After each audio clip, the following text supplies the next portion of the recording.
നമസ്കാരം. ഏറ്റവും വലിയ വിവാദം ഇപ്പോൾ കത്തി നിൽക്കുന്നത് ചാണ്ടി ഉമ്മൻ ശബരിമലയിൽ ദർശനം നടത്തിയതാണ്. അതായത് 41 ദിവസം അല്ലെങ്കിൽ 21 ദിവസം മാലയിട്ട് വ്രതമെടുത്ത് പുണ്യപടിയായ 18-ാം പടി ചവിട്ടേണ്ട ചാണ്ടി ഉമ്മൻ അങ്ങ് മാർപ്പാപ്പയെ കാണാൻ വേണ്ടി വത്തിക്കാനിൽ ചെന്ന് മത്സ്യ ആഹാരം, അതായത് ചിക്കനും ഒക്കെ മൂക്കുമുട്ട അടിച്ച് കയറ്റിയിട്ട് പിറ്റേ ദിവസം ഒരു ദിവസം ഉറക്കം എണീച്ച് കുറെ കൂട്ടുകാരുമായി പത്തനംതിട്ടയിൽ അങ്ങ് ടൂർ പോയതാണ് ഇപ്പോൾ കത്തി വിവാദത്തിൽ നിൽക്കുന്നത്. എന്തായാലും കോൺഗ്രസിൽ നിന്നും ചവിട്ടി പുറത്താക്കിയ ചാണ്ടി ഉമ്മൻ എന്ത് ഭാവിച്ചാണ് ശബരിമലയിൽ ദർശനം നടത്തിയതെന്ന് ആർക്കും ഇതുവരെയായിട്ട് പിടിയും കിട്ടുന്നില്ല.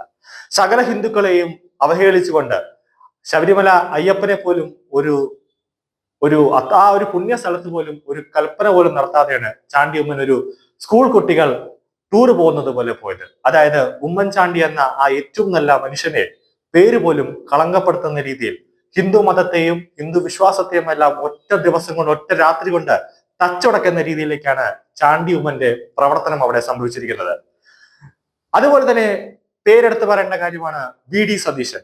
സാധാരണഗതിയിൽ 41 ദിവസം വ്രതമെടുത്തു പോകുന്ന ഒരു വ്യക്തി, അല്ലെങ്കിൽ 21 ദിവസം വ്രതമെടുത്തു പോകുന്ന വ്യക്തിക്ക് സ്വാഭാവികമായിട്ടും ഒരു സന്യാസ രൂപമാണ് നമുക്ക്. കാരണം ശബരിമലയിലേക്ക് പോകുമ്പോൾ സ്വാഭാവികമായിട്ടും സന്യാസത്തിന്റെ രീതിയിലാണ് പോകുന്നത്. എല്ലാ സുഖ സൗകര്യങ്ങളും ത്യജിച്ചുകൊണ്ട് ഒരു സന്യാസി എന്ന രീതിയിലേക്കാണ് പോകുന്നത്. അതുകൊണ്ടാണ് അവിടെ ശബരിമലയിലെ 18-ാം പടി കയറി ചെല്ലുമ്പോൾ മുകളിൽ തത്വമസി എന്ന വാക്ക് അവിടെ കൊത്തി ആലേഖനം ചെയ്തു വച്ചിരിക്കുന്നത്. പക്ഷെ വി.ഡി. സതീശൻ, കേരളത്തിന്റെ പ്രതിപക്ഷ നേതാവായ വി.ഡി. സതീശൻ ശബരിമലയിൽ പോയപ്പോൾ ഒരു കാര്യം നമ്മൾ ശ്രദ്ധിച്ചതാണ്. മാധ്യമങ്ങൾ ഉൾപ്പെടെ പറഞ്ഞൊരു കാര്യമാണ്, ക്ലീൻ ഷേവായി താടി ഒന്നും വളർത്താതെ പോകുന്നു. അതെങ്ങനെയാണ്? കാരണം ഒരു 41 ദിവസം വ്രതമെടുക്കുന്ന ഒരു വ്യക്തി, അല്ലെങ്കിൽ 21 ദിവസം വ്രതമെടുക്കുന്ന വ്യക്തി സ്വാഭാവികമായിട്ടും കുറച്ച് താടിയെങ്കിലും വളരേണ്ടതാണ്. അതൊന്നും തന്നെ വളരാതെ ക്ലീൻ ഷേവ് ചെയ്ത് പോകുന്നതിന്റെ ഉദ്ദേശം, അതിന്റെ ചേതോവികാരം എന്താണ് എന്ന് സതീശൻ പറഞ്ഞാൽ കൊള്ളാമായിരുന്നു. ഇവിടെ ചാണ്ടി ഉമ്മൻ താടിയൊക്കെ വളർത്തിയിട്ടുണ്ട്. പക്ഷെ ഒരു 41 ദിവസം വ്രതമെടുക്കുമ്പോൾ 41 ദിവസം വ്രതമെടുത്തിട്ടാണ് പോകുന്നത്. അപ്പോൾ പൂർണ്ണമായി സസ്യാഹാരങ്ങൾ മാത്രമേ കഴിക്കാൻ പാടുള്ളൂ. നോൺ വെജ് എല്ലാം ഉപേക്ഷിച്ച് സന്യാസ രൂപേണ ആയിട്ടാണ് പോകുന്നത്. പക്ഷെ വത്തിക്കാനിൽ ചെന്ന് അവിടെ മാർപ്പാപ്പയൊക്കെ കണ്ട് അവിടുത്തെ ആതിഥ്യ സ്വീകരണം എല്ലാം തന്നെ ചാണ്ടിയുമ്മനും കൂട്ടരും അവിടെ സ്വീകരിച്ചതാണ്. അവിടെ തന്നെ നോൺ വെജ് ഉണ്ടായിരുന്നു, ചിലപ്പോൾ മദ്യം ഉണ്ടാകാം. അതെല്ലാം സേവിച്ചതിന് ശേഷമാണ് നേരെ തിരുവനന്തപുരത്തേക്ക് എത്തി ഒറ്റ ദിവസം കൊണ്ട് 2-3 കൂട്ടുകാരെ സഹിതം നേരെ പത്തനംതിട്ടയിലേക്ക് എത്തിയത്. അപ്പോൾ ഹിന്ദു വിശ്വാസത്തെ മൊത്തത്തിൽ ഒരു വില കൽപ്പിക്കാത്ത ചാണ്ടിയുമ്മൻ എന്തിനാണ് ഈ ക്രിസ്ത്യൻ സഭകളെ മാത്രം വെച്ചിട്ട് ഒരു വലിയൊരു വർഗീയ കലാപം സൃഷ്ടിക്കാനാണോ ചാണ്ടി ഉമ്മൻ ഇന്നലെ അവിടെ എത്തിയത് എന്നതാണ് നമുക്കൊരു ഡൗട്ട്.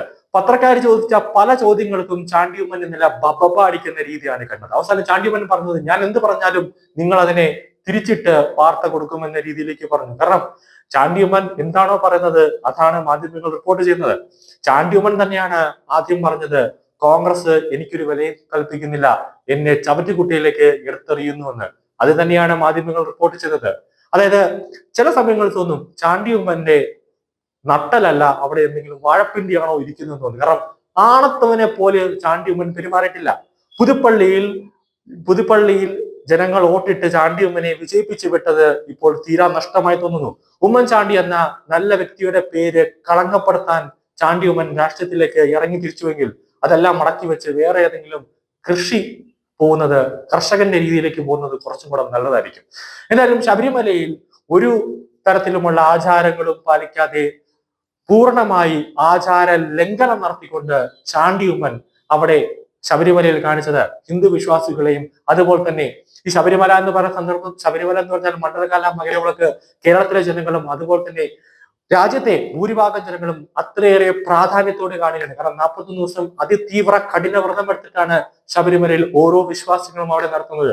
അവരെയെല്ലാം കളിയാക്കുന്ന രീതിയിൽ, അവരെയെല്ലാം അപമാനിക്കുന്ന രീതിയിൽ എനിക്കൊരു വിശ്വാസത്തിന്റെയും അല്ലെങ്കിൽ എനിക്കൊരു വ്രതത്തിന്റെയും പ്രിവിലേജ് വേണ്ട, ഞാനൊരു രാഷ്ട്രീയക്കാരനാണ്, ഉമ്മൻചാണ്ടിയുടെ മകനാണ് എന്നുള്ള ഒരു പേര് വെച്ചിട്ട് എല്ലാ ആചാരങ്ങളെയും അനുഷ്ഠാനങ്ങളെയും തച്ചുടക്കുന്ന രീതിയിലാണ് ചാണ്ടി ഉമ്മൻ ഇന്നലെ സന്നിധാനത്ത് അല്ലെങ്കിൽ ശബരിമലയിൽ വ്രതത്തെ ഒരു കുട്ടിക്കളി എന്ന രീതിയിലേക്ക് ചാണ്ടി ഉമ്മൻ കാണിച്ചത്. സ്വന്തം ക്രിസ്ത്യൻ എന്ന സ്വന്തം മതത്തെ പോലും അവഹേളിക്കുന്ന രീതിയിൽ ചാണ്ടി ഉമ്മൻ കാണിച്ചെങ്കിൽ അത് മറ്റെല്ലാ മതങ്ങളെയും ചാണ്ടി ഉമ്മൻ ഒരു കളിപ്പാവയായിട്ട് പോയി. കാരണം പറഞ്ഞിട്ട് കാര്യമില്ല. കാരണം കൊച്ചു കുട്ടിയാണ്, പക്വതയില്ലാത്ത ഇവനെയൊക്കെ പിടിച്ച് രാഷ്ട്രീയത്തിലാക്കിയാൽ അത് കോൺഗ്രസിന് തന്നെ എന്തായാലും വലിയ പ്രശ്നമാണ്. കാരണം ഇപ്പോൾ തന്നെ അവിടെ ശബരിമലയിൽ ചാണ്ടി ഉമ്മന്റെ സന്ദർശനവും അതുപോലെ തന്നെ ചാണ്ടി ഉമ്മൻ ഈ ഇരുമണിക്കെട്ട് പോയപ്പോൾ വലിയ തോതിൽ സമൂഹ മാധ്യമങ്ങളടക്കം വിമർശനങ്ങൾ തുടങ്ങിക്കഴിഞ്ഞു എന്നതാണ് യാഥാർത്ഥ്യം.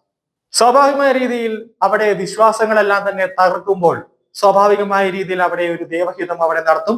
പ്രശ്ന പരിഹാരത്തിന്റെ ഇതിൽ തന്ത്രിയെ കൊണ്ട് തന്നെ അവിടെ ശുദ്ധികലശം നടത്തും. അതായത് നട അടച്ച് ശുദ്ധികലശം നടത്തേണ്ട ഒരു രീതിയിലേക്ക് ശബരിമല പോകുമെന്ന കാര്യത്തിൽ സംശയമില്ല. പിന്നെ ഒരു കോൺഗ്രസ് നേതാവ് ആയതുകൊണ്ട് തന്നെ ഇനിയിപ്പോൾ ദേവസ്വം ബോർഡാണ് ശബരിമലയെ മൊത്തത്തിലായി പിടിച്ചു വച്ചിരിക്കുന്നത്. അവിടെ തന്ത്രിയുടെ വാക്ക് രണ്ടാമതാണ്. ദേവസ്വം ബോർഡ് എന്ത് പറയുന്നു അതേ അവിടെ തന്ത്രിക്കായിരുന്നാലും മേൽശാന്തിക്കായിരുന്നാലും അവിടെ അനുസരിക്കാൻ പറ്റുകയുള്ളൂ. ഇനിയിപ്പം ഒരു എല്ലാ അയ്യപ്പ ഭക്തന്മാരെയും അവഹേളിച്ചുകൊണ്ട് 41 ദിവസം കഠിന വ്രതം എടുത്തിടേണ്ട മാലയുണ്ട്. ആ മാലയെ പോലും, ആ അയ്യപ്പ മാലയെ പോലും ഒരു പ്രാധാന്യം പോലും കൽപ്പിക്കാതെ ചാണ്ടി ഉമ്മൻ 18ാം പടി ചവിട്ടിയിട്ടുണ്ടെങ്കിൽ ആ 18ാം പടിയിൽ അവിടെ ശുദ്ധിക്രിയ നടത്തണം. ക്ഷേത്രം അടച്ചുകൊണ്ട് തന്നെ ചുറ്റുപാടും, കാരണം സസ്യാഹാരമൊന്നും ഒരു ടൂർ സന്ദർശന നിലയിൽ വന്ന് വെറുതെ ഒരു പോപ്പുലാരിറ്റി ആകാൻ വേണ്ടി ആരൊക്കെയോ സ്പോൺസർ ചെയ്തതുപോലെയാണ് ചാണ്ടി ഉമ്മൻ വന്നത്. അപ്പൊ എന്തായാലും ശബരിമലയിൽ ഒരു ശുദ്ധികലശം അതുപോലെ തന്നെ എല്ലാ പൂജകളും ഒന്നും കൂടെ ചെയ്യേണ്ട ഒരവസ്ഥയിലേക്ക് കാര്യങ്ങൾ എത്തിയാൽ അത് എല്ലാ അയ്യപ്പ ഭക്തർക്കും അതൊരു വിഷമഘട്ടത്തിലേക്ക് കാര്യങ്ങൾ എത്തും. അങ്ങനെ ചെയ്തില്ലെങ്കിൽ വരുന്ന ഭാഗങ്ങളിൽ അത് വലിയൊരു പ്രശ്നത്തിലേക്ക് ശബരിമല സന്നിധാനം എത്തുമെന്ന കാര്യത്തിൽ യാതൊരു സംശയമില്ല.